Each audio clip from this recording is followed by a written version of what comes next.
Welcome back. I'm Wyatt Goolsby in for Lauren Ashburn. Tomorrow is St. Patrick's Day. Traditionally, it's a time to wear green and celebrate Irish heritage. But it's also good to reflect on the real St. Patrick. He was born in the 5th century and wound up in Ireland at the age of 16. Among other things, he used the shamrock to explain the Holy Trinity.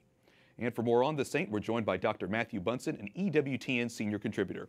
So Matthew, St. Patrick writes in his confession, The Story of Life, that his vocation was divine. What else can you tell us about his path to sainthood in particular? Well, like all of the great saints, there are so many legends surrounding him that we can often lose sight of the fact that he was a saint. He was somebody who was taken as a young man to be a slave in Ireland, and in the midst of that immense hardship, of all of that suffering, what did he do? He underwent a conversion. It was as a slave that he developed his prayer life, and when he escaped, he gets back to the continent, and what does he want to do?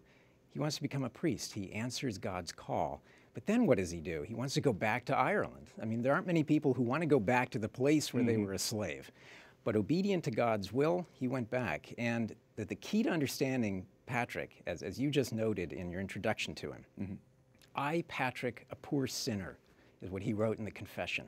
So that's like the first line that we should always bear in mind when we think about St. Patrick, like all of us. Right, we could all relate to that. All of us are sinners. Yeah. You know, in America, bars are open early to celebrate. It's usually all-day drinking, quite frankly. The country hosts parades in various cities like this. It seems to get to the point almost where we're so focused on the celebrations that we lose the meaning. We lose St. Patrick's Day as a feast day, and we just sort of think about the partying. How do we get to this point in America in particular where we've got kind of so far off the real meaning, if you will?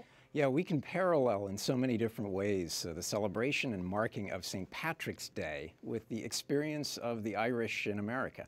We go to 1737 in Boston, where a small group of Irish Protestants first marked the day. And then we go to 1766, where for the first time there was a parade in honor of St. Patrick in the streets of New York, much as we have today. They were Irish serving in the British Army. As more and more Irish immigrants arrived in America, they marked the day very privately, very quietly. But as their numbers increased, we can see the expansion of the parades to a real civic event. Now, why is that important? It's important because this is taking place at a time when the Irish were considered trash, when they were looked down upon, they were treated very badly, especially in the colonies. The parades, marking St. Patrick's Day as a civic event, gave them an opportunity to do a couple of things. First, it marked them as participants in civil life, but it also helped them celebrate St. Patrick, their Catholicity, their Irish heritage, and to demonstrate all at the same time that they were good citizens. And it makes sense because, like I said, now we have parades more in America than they even do in Ireland. Yes, exactly. St. Patrick's Day.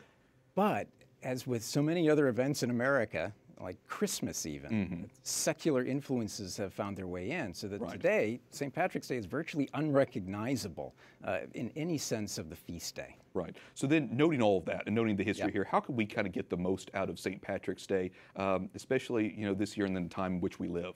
Well, by remembering that this is the feast of St. Patrick, not St. Patrick's Day. Okay. It's an obvious thing to say, but that's a good way to state it, Feast of St. Patrick. Yeah, it is the Feast of St. Patrick, which means that this is an event for us to focus on the life of a saint and to read the confession, for example.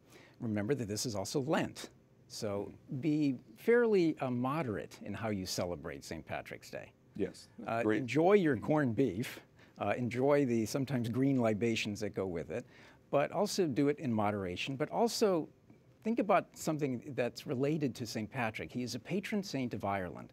Right. At more time than any other, we need to pray for Ireland at a time of great crisis, especially with the vote coming up for the 8th Amendment that could liberate abortion, turn it loose on the Irish people. Sure. Well, like you say, and the fact that it falls in Lent this year is a good reminder for us to reflect. Matthew Bunson, EWTN senior contributor, thanks so much. Good to be with you.